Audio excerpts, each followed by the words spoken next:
is made up of 606 feet, 606 feet, 606 feet, 606 feet. 606. It's made up of stades, exactly the same. Now, if that's not interesting enough, look at the angle of the Great Pyramid of Giza. If you take the angle of the Great Pyramid of Giza, the slope is 51.8 degrees. Let's go back to the earthworks. If you measure the line that goes straight through the center of the structure, right here, and then you go true north, it's 51.8 degrees. That angle is exactly the same angle as the pyramids of Giza. It is the same math, the same calculations as ancient Egyptians. Let me show you one more connection. In 1860, David Wyrick, he's a guy who surveyed the Newark earthworks. He was digging into a mound near those earthworks, and he found a wooden coffin made of oak. They opened up the coffin and found a skeleton of a man holding a little box that was about 8.10 inches in size. The box had been cemented shut here. This, by the way, is sitting in Ohio.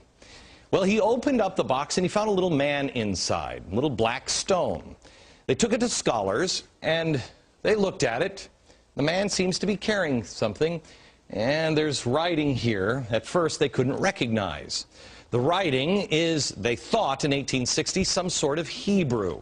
Well, finally, about 20 years later, they found some rabbis living in the area, and the rabbis looked at that, and they could read it. They said it was an old kind of block Hebrew, and it was a rendition of the Ten Commandments. Now, this is another piece. Block Hebrew, they said they'd never seen anything like it. Mainstream archaeologists at the time called this a hoax.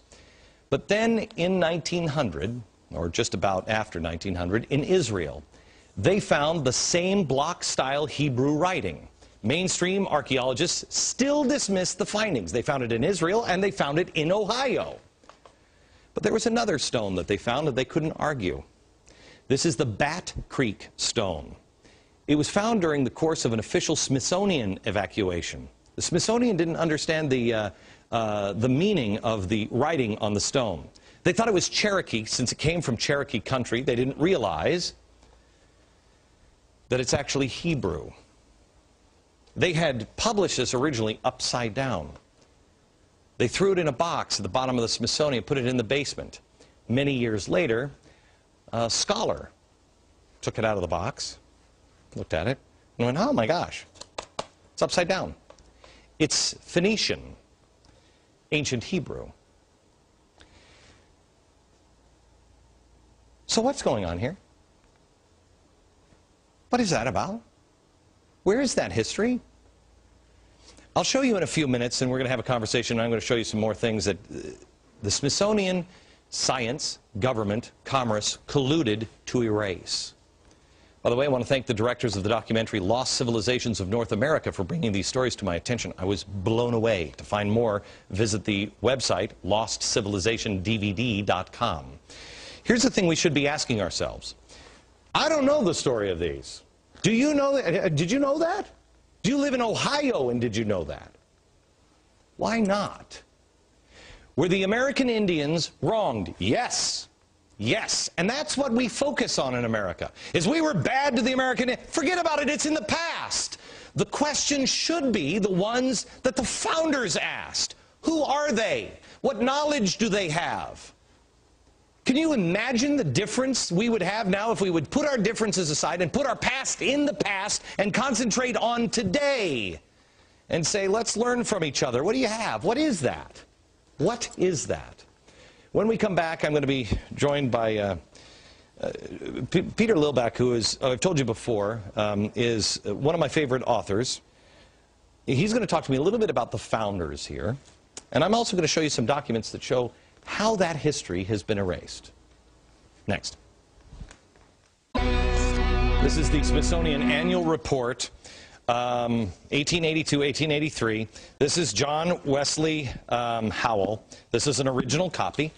John Wesley Howell in 1789. Again, Powell. This is the director of the Bureau of Ethnology at the Smithsonian Institute, he said this: artifacts found prior to Christopher Columbus's arrival would be considered illegitimate by the Smithsonian. Only the savage Indian culture would be observed, and this created the artificial barrier to science. Only the savage. Science was colluding with government because of commerce, and religion was involved. Now, why do I tell you all this stuff? Not because I'm an Indian expert or anything else. You got to do your own homework. I just found out about this stuff. I'm amazed by it. I don't know what the answer is on this. The reason why I bring it up is the stock is not bad. The soup went bad, but the stock is not. Peter Lilback, Dr. Peter Lilback. How are you, sir? Good to see you. This is a book that needs to be owned by every American. Every single American should have this book in their home. It's called Sacred Fire. These are the words of George Washington, and it takes history absolutely apart. Apart. Not on somebody's opinion, but on their own words, on his words. Peter, I want to go to you and talk to you a little bit about, again, the stock. George Washington had a good relationship. Our founders had a good relationship with the Native Americans.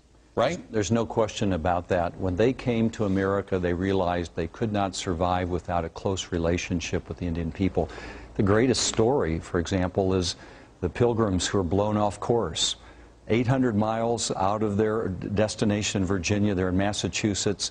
They land on ground, and they're in the middle of nowhere, no government. They make the Mayflower Compact, so they have government when they land. And there's no Native Americans there because a plague had gone through, but one person shows up. He happens to be a Native American that knew English. He'd actually been taken captive to England. He'd learned English. He'd gotten his freedom. He came back, his people were gone. The white settlers are there all of a sudden, and he meets them and he says, "Welcome." He speaks English. They couldn't believe it. The providence of that moment is extraordinary. They needed help, and there was a person there to help them, and he was a Native American. Right. And that creates Massachusetts. All right. Do I have time for one more story real quick? No? Okay, hang on, because I want to come back and talk about, William Penn. Because William Penn said something when he was working with the Indians that is critical to understand the truth, I think, about America. And we'll do that next.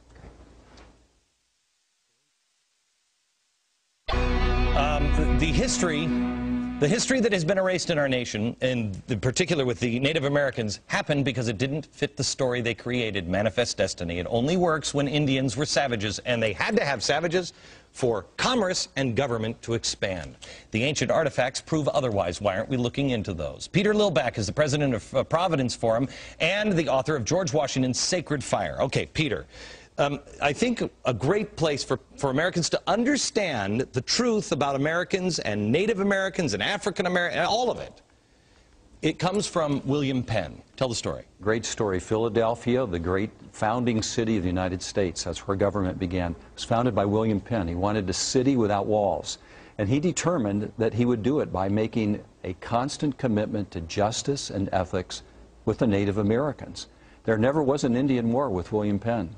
And there's a wonderful treaty that still exists that describes the commitment they made. And it says this: there are good people and bad people among all people. There are good and bad Indians. There are good and bad Christians. That's what he called them in Philadelphia.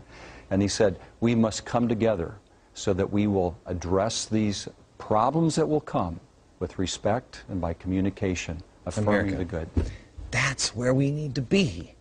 There are good among us and bad among us. There are good Americans, bad Americans. There's good parts of America. There are bad parts of America in the American story. We've got to come together as the good people, stand together and guard against the bad so we can live in a country without walls. Peter, thank you very much. Back in a minute.